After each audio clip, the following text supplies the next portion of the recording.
আচ্ছা আমরা সবাই দুরূদ পড়ি। হ্যাঁ, নাহমাদুহু ওয়া নুসাল্লি আলা রাসূলিহিল কারীম ওয়া আলা আলিহি ওয়া সাহবিহি আজমাইন।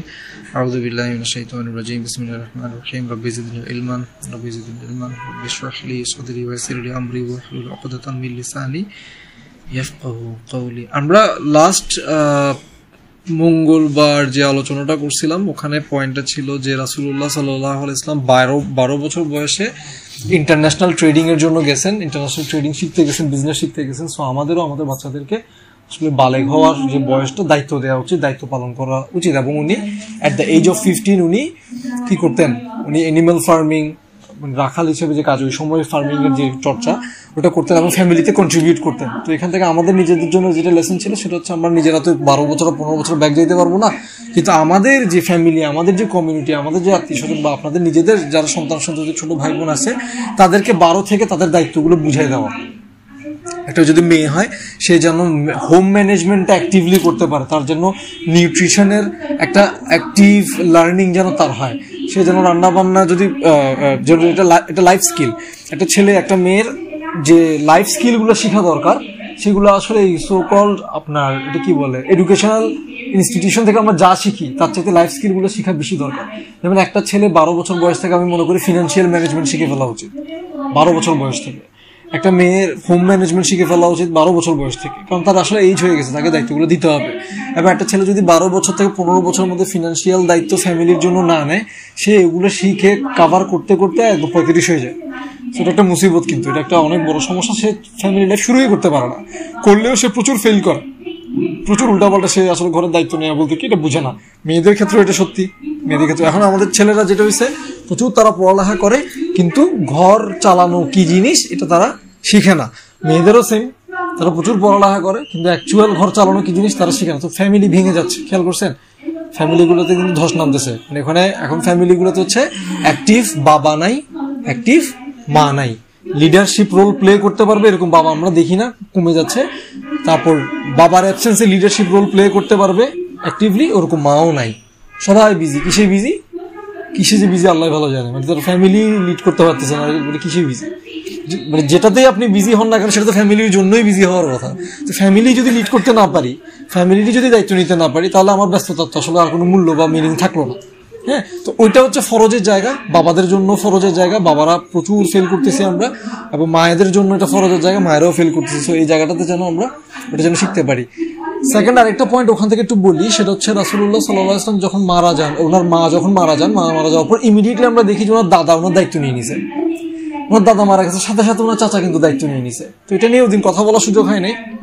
আমি আবারও বলতেছি, আমি আসলে যে আলোচনাগুলো করতেছি এগুলো সব একদম 1 ফোঁটা 2 ফোঁটা করে দেওয়ার ট্রাই করতেছি, কারণ এগুলো নিয়ে ভাস্ট আসলে আরো অনেক লেসন আছে। তো ওখানে আরেকটা লেসন ওখান থেকে টানা যায় যে সেটা হচ্ছে, দেখেন একটা সন্তান, একটা ছেলে বা একটা মেয়ে তার বাবা বা মা মারা গেলেও টেনশনের কিছু নাই। খেয়াল করছেন? এটা জাহেল যুগেই টেনশনের কিছু ছিল না। কোরআন আসে নাই, সুন্নাহ আসে নাই, মমতা, কাইন্ডনেস, আখিরাতের রিওয়ার্ড এগুলো কেউ শিখানোর মানুষ আসে নাই, তাই না? ওই সময় এত খারাপ যুগ, এত খারাপ মানুষ, তারাও একটা জিনিস বুঝতো যে কি, একটা বাচ্চার বাবা মা না থাকলে তার দায়িত্ব নিতে হয়। তো এটা আমাদের এত শিক্ষিত সমাজে কই দেখি আমরা? আমাদের তো এই 3খানা জায়গা হয় না। এই 3খানা থাকবে কেন একটা কমিউনিটিতে? একটা কমিউনিটিতে আসলে এই 3খানা থাকার কথা না। এই 3খানা থাকে যদি আত্মীয়রা দায়িত্বশীল না হয়, তখন এই 3খানা লাগে। তারপরে আবার শেষ বয়সে কি লাগে, এখন আস্তে আস্তে কি হচ্ছে, কি আছে, বৃদ্ধাশ্রম হচ্ছে, ওল্ড হোম হচ্ছে, তাই না? ওল্ড হোম তো হওয়ার কথা না। ওল্ড হোম কি আসলে হওয়ার কথা? আসলে হওয়ার কথা না।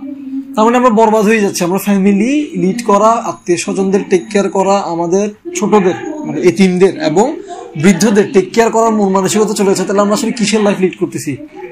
আত্মকেন্দ্রিক একটা লাইফ লিড করতেছি, নিজেকে নিয়ে আসি। তো এইটা কিন্তু কোরআন সুন্নাহর টিচিং না। দেখেন কোরআন সুন্নাহ আসার আগেই এটা কি ছিল, এরকম ছিল। তাহলে কোরআন সুন্নাহ আসার পর আপনি দেখবেন আত্মীয়র হক এতবার বলা হয়েছে, টেক কেয়ার করা, এতিমের দায়িত্ব নেয়া। কি বলছে রাসূলুল্লাহ সাল্লাল্লাহু আলাইহি ওয়াসাল্লাম? কি বলছেন যে উনি এবং যে ব্যক্তি এতিমের দায়িত্ব নিবে সে on the day of judgement এভাবে 2টা আঙ্গুল দেখা বলছে, এভাবে থাকবে, পাশাপাশি থাকবে।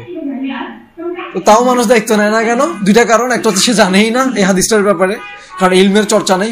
ইলম যে ফরজ, সে মনে করছে ইংলিশ, বাংলা, ফিজিক্স, কেমিস্ট্রি এগুলো ফরজ, অথচ এগুলো ফরজ করা হয় নাই।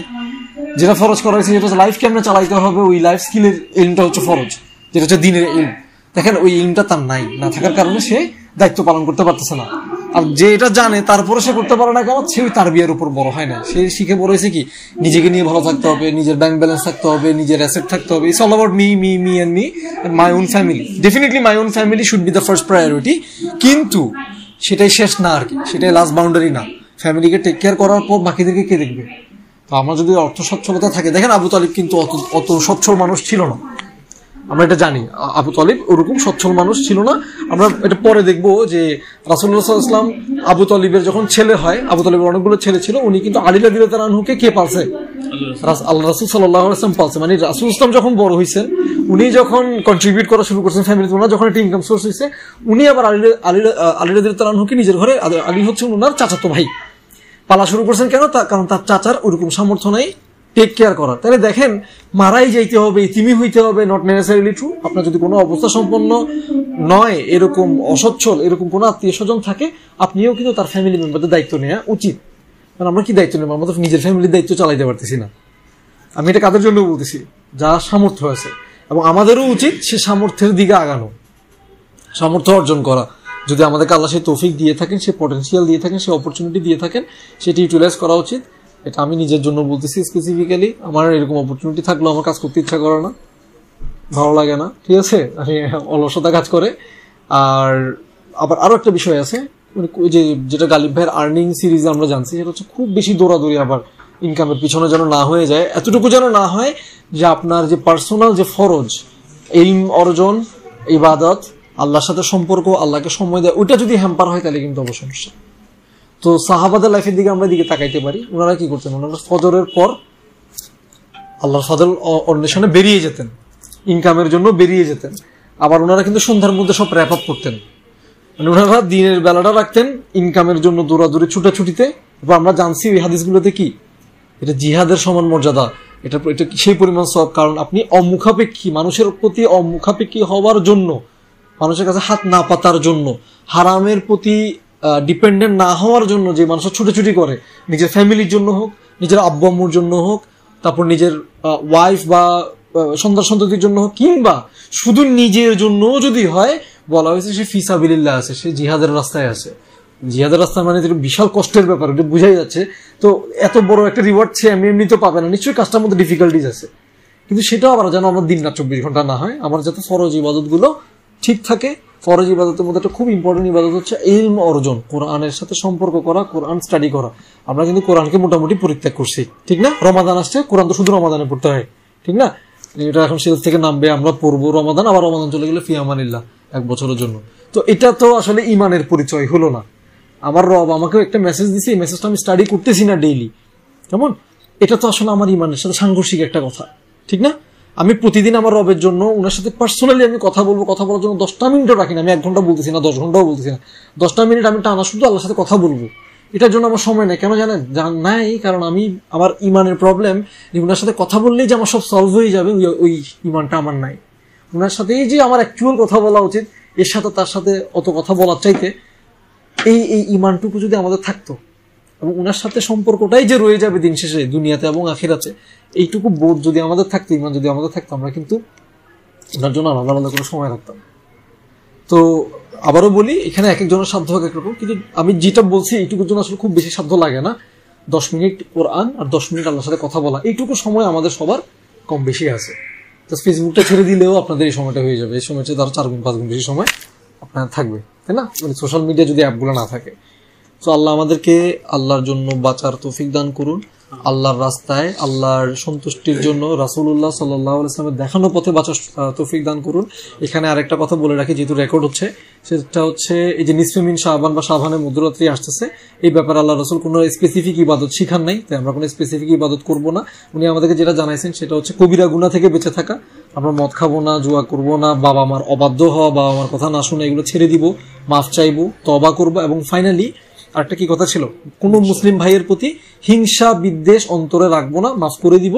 একটা ক্লিন হার্টের অধিকারী হয়ে যদি আমি নিসফে মিন শাবান রিচ করতে পারি, তাহলে আশা করা যায় আল্লাহ আমাকে ওই হাদিস অনুযায়ী সব গুনাহ কি করে দিবেন, মাফ করে দিবেন। তবে কবিরা গুনাহ থেকে বেঁচে থাকা চাই। কেন? একটু বলি, এই ক্ষেত্রে কিন্তু কবিরা গুনাহ কিন্তু আলাদা করে মাফ চাইতে হয়, এটা কিন্তু সবাইকে বলে দিচ্ছি। কবিরা গুনাহ হচ্ছে এমন গুনাহ যেটা ওই ঢালাও ভাবে যে গুনাহগুলো মাফ করে দেওয়ার ঘোষণা আসছে, কবিরা গুনাহ কিন্তু ওটাতে মাফ হয় না। কবিরা গুনাহ আলাদা করে কি চাইতে হয়, আলাদা কাছে মাফ চাইতে হয়, ঠিক করতে হয়, ফিরে আসতে হয়, ভালো কাজ করতে হয়। বুঝতে পারছি? স্যার কি জানি বলছেন শিরক বিদআত ডেফিনেটলি ওই দিন মানে ওই শিরক বিদআত তো সারা জীবনের জন্য মানা, শিরক বিদআত তো সারা জীবনের জন্য মানা, কারণ শিরক এবং বিদআত জাহান্নামে নিয়ে যাওয়ার জন্য যথেষ্ট। শিরক বিদআত কুফর এটা তো কোনো দিন স্পেসিফিক না, 24 ঘন্টায় একটা সেকেন্ডের জন্য তো আমি শিরক বিদআত কুফর করতে পারবো না, কোনো স্পেসিফিক দিনে তো পারবোই না। সো এখানে যেহেতু ওই করতে গেলে আমরা যেহেতু নতুন নতুন ইবাদতের প্রচলন হয়ে যায় যেটা আল্লাহ রাসূল শিখান নাই সাল্লাল্লাহু আলাইহি ওয়াসাল্লাম, তো সেহেতু বিদআত প্রচলন হওয়ার সুযোগ আছে। এবং আমরা জানি আমাদের দেশের অনেক জায়গায় এটার ব্যাপারে কি হয়, মানে এই দিনকে কেন্দ্র করে, রাতকে কেন্দ্র করে বাড়াবাড়ি হয়, বিদআত হচ্ছে। তো এখান থেকে আমাদের বেঁচে থাকা জরুরি। যারা বিদআত করবে তাদের একদম ফাইনাল এন্ডিং আমরা জুমার খুতবাতে শুনি দলালাতি ফিন্নার, তাই না? মানে এটা লম্বা কথা, ওখান থেকে লাস্ট কথাটা হচ্ছে সে আগুনে যাবে। সো আমার তো এখান থেকে বেঁচে থাকা উচিত, কারণ নবীজি দিন সম্পূর্ণ, এখানে আমি নতুন অ্যাড করার বা ডিলিট করার কোনো সুযোগ নাই। তবে এখানে আমি আরেকটা রিমাইন্ডারও দিই, আমরা রাসূলের সুন্নাহ কি আসলে পালন করি? এটা হচ্ছে একটা বড় কোয়েশ্চেন। মানে আমরা বিদআত অবশ্যই করব না, আমি বিদআত করব না, কিন্তু আমাদের নিজেদের দিকে তাকালে দেখা যায় আমরা রাসূল সাল্লাল্লাহু আলাইহি ওয়াসাল্লামের সুন্নাতগুলো ছেড়ে দিচ্ছি। উনি যে টাইমে ঘুমাইতে যাওয়া শিখাইছেন আমরা ওই টাইমে ঘুমাইতে যাই না, উনি যতটুকু খাওয়া শিখাইছেন আমরা অতটুকু খাই না, উনি যেই টাইমে খেতে শিখাইছেন আমরা ওই টাইমে খাই না, উনি সলাতের ব্যাপারে যেভাবে ফরজ নামাজ পড়তে শিখাইছেন সেটা আমরা আলহামদুলিল্লাহ আশা করি আমরা সবাই পড়ি, কিন্তু দেখেন উনি সলাতের আগে বা পরের যে সুন্নাতগুলো উনি কখনো ছাড়তেন না, সেগুলো আমরা ছেড়ে দিচ্ছি। উনি বাবা মায়ের প্রতি কি পরিমাণ কোমল হওয়ার কথা বলছেন, ফ্যামিলি মেম্বারদের প্রতি কি পরিমাণ দয়ালু হওয়ার কথা বলছেন, কি পরিমাণ বেনিফিট অফ ডাউট মানুষকে, মুসলিম ভাইদেরকে দিতে বলছেন, আমরা তো ফেল করতেছি। তো সুন্নাতগুলোকে যেন আঁকড়ে ধরি, ছেড়ে না দিই। ঠিক আছে ইনশাআল্লাহ। সুবহানাকাল্লাহুম্মা ওয়া বিহামদিক, আশহাদু আল্লা ইলাহা ইল্লা আনতা, আস্তাগফিরুকা ওয়া আতুবু ইলাইক। আল্লাহ আমাদেরকে কবুল করুন, আমিন।